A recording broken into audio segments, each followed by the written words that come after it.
Dani Paul, MG Mithun, CV Anumod, KV Baiju. നാളെ കേന്ദ്രമന്ത്രി സുരേഷ് ഗോപി മാധ്യമങ്ങളെ കാണുന്നതാണ്. അത് കഴിഞ്ഞ് തിരുവനന്തപുരത്തെ പരിപാടികളിലേക്ക് പോകും. ഈ മരിച്ചവരുടെ കുടുംബത്തിന് എന്തെങ്കിലും ധനസഹായം എന്തെങ്കിലും? അല്ല, അതൊക്കെ കേന്ദ്ര സർക്കാർ തീരുമാനിക്കേണ്ടതല്ല. ഇപ്പോൾ കേരളത്തിലെ മാത്രമല്ലല്ലോ, മറ്റ് പ്രദേശങ്ങളിലെല്ലാം കണക്കിലെടുത്ത് തീർച്ചയായിട്ടും ഉണ്ടാകും. ഈ ഇത്രയും പ്രിക്കോഷൻ അങ്ങനെ എന്തെങ്കിലും പ്രശ്നം ഉണ്ടായിരുന്നു ഇത്തരം ആളുകൾ? അല്ല, അത് നമുക്ക് പറയാനുള്ള അവകാശമില്ല. അത് അവിടുത്തെ സർക്കാർ പറയണം.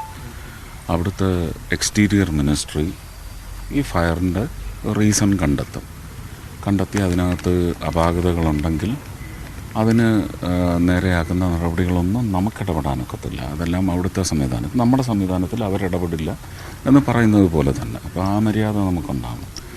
അവർ കണ്ടെത്താത്ത കാര്യങ്ങൾ നമ്മളിപ്പോൾ വിളിച്ച് പറയാൻ പാടില്ല. അവർ കണ്ടെത്തി നമ്മളെ അറിയിക്കട്ടെ. അതിനുശേഷം എന്താ അവരാവശ്യപ്പെടുന്ന നടപടികൾ, അതിനകത്ത് അന്യായം നോക്കി എപ്പോഴും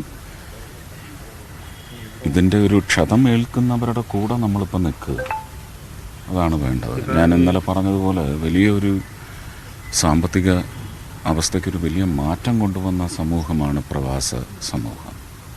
അപ്പോൾ ആ ഒരു വിചാരത്തിനായിരിക്കും മുൻതൂക്കം. തൃശ്ശൂർ ലോകസഭ മണ്ഡലത്തിൽപ്പെട്ട പാലയൂർ ഒരാളെ മരിച്ചിട്ടുണ്ടല്ലോ, അവിടെ പോകുന്നുണ്ട് ഞാൻ. അവിടെ പരിക്കേറ്റ് ഉള്ള മലയാളികളുടെ അവസ്ഥ ഏത് നിലയിലാണ്? എല്ലാം ഇവിടുന്ന് MOS പോയിട്ടുണ്ട്. അവിടുത്തെ സർക്കാരുണ്ട്, അവർക്കാണ് ഇതിനകത്ത് ഒരു പ്രയോറിറ്റൈസ് ചെയ്ത് അവരത് പ്രവർത്തിക്കുമ്പോൾ നമുക്ക് കടന്ന് കയറി പ്രവർത്തിക്കാനുള്ള ആകെയുള്ള ഒരു ഡിപ്ലോമാറ്റിക് ടേബിളാണ്. അപ്പോൾ ആ ഡിപ്ലോമാറ്റിക് ടേബിൾ വഴി നമ്മുടെ external affairs ministry has been pressed in to action. They are doing it wonderfully well. Thank you. കേന്ദ്രമന്ത്രി സുരേഷ് ഗോപിയാണ് ഇപ്പോൾ പ്രതികരിച്ചത്. അദ്ദേഹം സൂചിപ്പിച്ചതുപോലെ സംസ്ഥാനത്തിൻ്റെ നിർണായകമായിട്ടുള്ള സാമ്പത്തികമായിട്ടുള്ള ഘടനയിൽ വലിയ സ്വാധീനം ചെലുത്തുന്ന പ്രവാസികൾ, ആ പ്രവാസ ജീവിതത്തിനിടയിൽ ഇത്തരമൊരു ദുരന്തം അത് ഊഹിക്കുന്നതിനും അപ്പുറത്താണ്.